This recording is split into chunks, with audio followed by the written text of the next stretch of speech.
10 years ago, Haunted Vermont was started by myself, Paul Doski, and together, within the last 10 years, we've accomplished quite a bit. We've took over so many ways of trying to show how a place can be haunted. We shared stories. We tried to do our best with evidence. We even took video footage of areas that are just unbelievable. I just wish I could have done a little bit more to help celebrate the 10th anniversary. I did not find any guests to really help share this moment, but I just wanted to let you guys know that if you guys haven't heard, today, right now, as you're hearing this, is the 10th anniversary of Haunted Vermont. And if you go to our YouTube channel, starting right at, 10 o'clock, you can really just start getting into the spirit.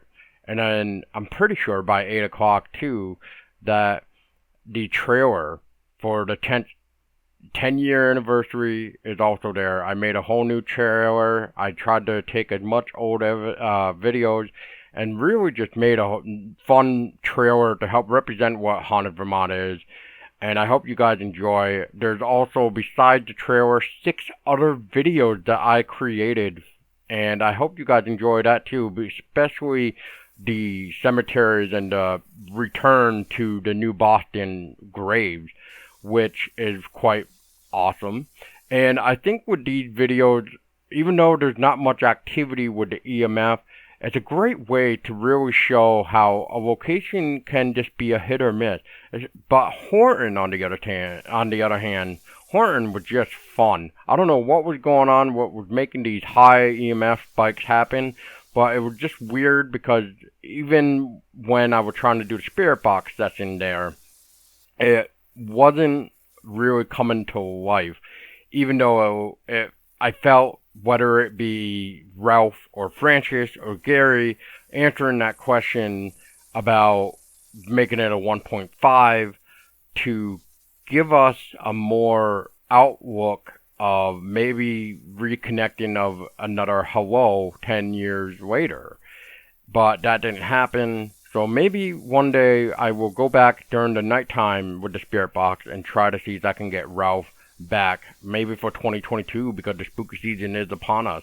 And there is a video I did not get a chance to do either. A couple videos. One, especially the Emily's Bridge. I would love to go there and restate there and try to maybe see if I can get any type of readings there, because I don't think the spirit box is going to work there, but you just never know until we try.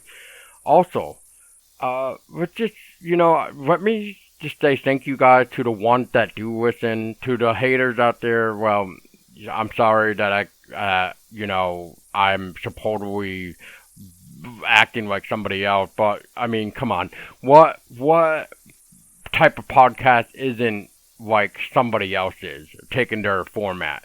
I just did it because it just felt normal to me. It felt awesome to maybe do it like that, opening, but now I have it so that I'm talking to you right now. There's no introduction at all. And on the verge of the spooky season, we have season 4 in the works. We just got to sit down and record the episode. We have 6 new ones coming straight at you. We're going to be looking more at the Vermont cryptids in the area. If not all cryptids, maybe some interesting stories, like, I don't know, the infamous Pigman and a couple other things. But we just wanted to give you a quick little taste.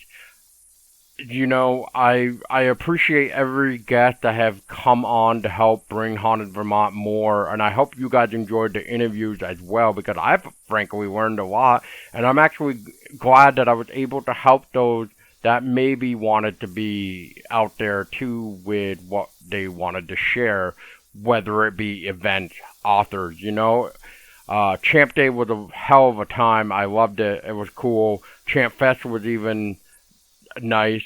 It was great to meet, people that you talk to, and nice as in, everybody seemed happy, everybody seemed busy, there was cool things going on, there was a lot of great merch, and I just wish everybody the best for the future to come. And I I just hope one day we can actually do a little bit more.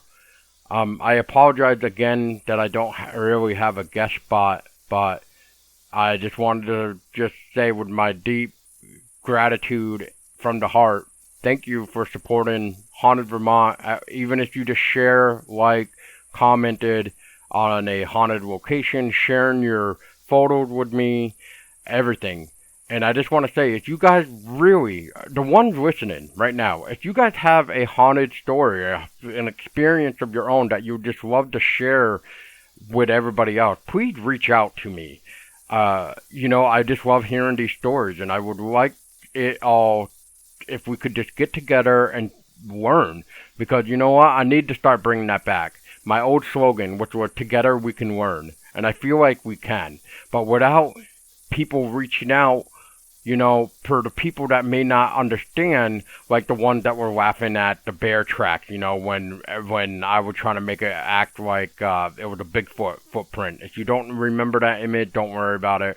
That was a big lesson learned. But people also need to realize that people are just curious, they hear about this, they don't really know. Sometimes they do with their experienced hunter or their Mr. Know-It-All, Mrs. Know-It-All, but some of us are still not that experienced in the hunting fields to know what track is what. If it looks almost like human, but not, it's interesting how the community can, retaliate with certain things. I bet that's why most people don't come out with their stories anyway, because they just don't want the retaliation. But if you do come on here, just use a different name. You don't have to use your real name. Just put your story out there, and let's have some awesome experiences. I shared mine. Please, in return, share yours with me. Share it with everybody else. Let us collect the stories of Vermont, whether it be old experiences or new experiences. We all love them either way. And I just hope we can all just come together and learn. And until then, make sure you guys check out the link in the description below for the 10th anniversary YouTube playlist, where it features 7 other videos besides this. So if you're already listening to this on a different type of podcast platform, feel free to skip this. If you are listening to this right now, there is a playlist, so make sure you check that out as well.